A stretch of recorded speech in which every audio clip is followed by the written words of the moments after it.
আর মায়ের গয়নাগুলো খোলা হয়ে গেছে। এখন কাকু পিসা ওরা সবাই মিলে মাকে বের করবে।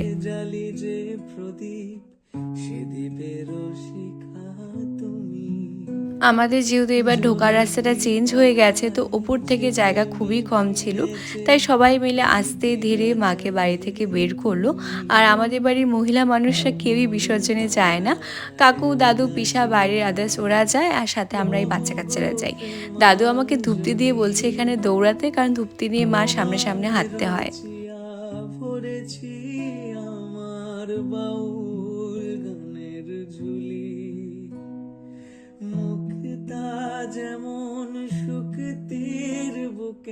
তোমরা তো সবসময় আমার ঠাম্মার কথাই শুনেছো যে আমার ঠাম্মার প্রচণ্ড নিয়ম আছে মেনে পুজো করে।